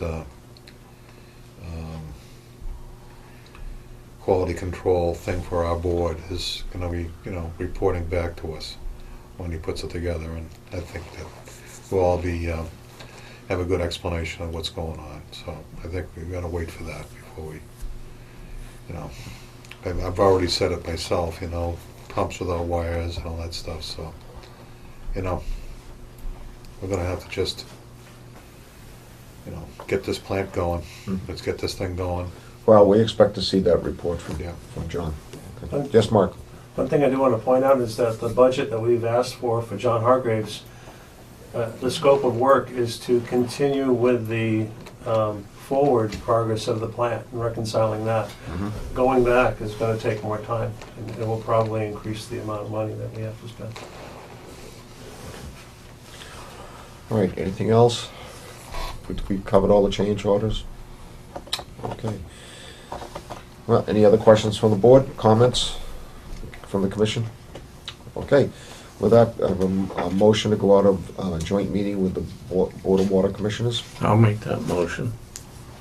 I'll second. You'll second. All those in favor? Jack Roll call Cook. vote. Aye, Joe Perry. Robert Snow. Hi, Robert Mary. Hi, Dave Peterson. Hi, Tim Toomey. I Stu Delzo. Okay, we're out of joint session, gentlemen. I thank you for coming in tonight. Appreciate it. Always a pleasure to do, Tim. Thank you, Tim. Thanks, Tim. Stu, good to see you. Tim? Thank you, gentlemen. Thanks, Stu. Still get some sleep. Yeah, rest up to Wednesday. Yes. See you, Stu. All right. Is that your coat? Is that your coat? Oh, by the way, school board we were talking about has a, Joe, you can't make the meeting on No, I Wednesday can't. night. Can anybody else make the meeting on Wednesday night? Cancel away, let's be It might be canceled because of snow, but can, Yeah, if they have it, if you let me know what they're doing, all right, I could probably make it. all right, Dave. If you can't make I'll have a copy for you. I'll leave it in the office here. Okay, Dave, you can't make it, call me and. I should be able to make it. All right, I'll attend, all right. If they cancel school, they may cancel the meeting. Yeah, That's what they it usually sounds do. like it's gonna be a An automatic. snowstorm, so. Are they talking another one? Just on Saunders Lane. Talk another one Sunday into Monday, too. Yeah. Thanks, Jim. All right. Okay, minutes for January the 6th, 2014. Has everybody read them? Yes, sir. Okay. Any changes? I'll make Okay. a motion, we Have accept a motion? the minutes of January 6th as printed. Okay, do I have a second? I'll second. I have a second. All those in favor? Aye. January 13th, 2014. Has everybody read them? Yep. Yeah. I'll make that motion. Second? Have a second. All those, any comments, changes? All those in favor? Aye. All right. Executive session for January 13th, 2014. I'll make that motion. I have a motion. Do I have a second? Second. All those in favor? Aye. Okay. That takes care of the minutes. Okay. Moving on to announcements. Town has the following vacancies. Conservation Commission, 1 seat. Finance Committee, 1 seat. Fence viewer, position 2. Wood lumber bark inspector and zoning board of appeals associate, there's 2 open seats. For more of these positions, please contact Selectmen's Office 948-2372. Again, the battery recycling box is out here in the hallway, and I did came with my batteries tonight and dropped them off. I forgot. So it's here, and it's also over at the library. Okay. So, Raleigh Food Pantry is in need of donations. Raleigh Food Pantry is open Tuesdays from 10 a.m. to 12 p.m. and on Thursdays from 5:30 p.m. to 7 p.m. The town meeting will be held on Monday, May 5th, 2014. That's it for announcements tonight. Anything else, gentlemen? I just want to make a announcement about the Raleigh's 375. Oh, yes.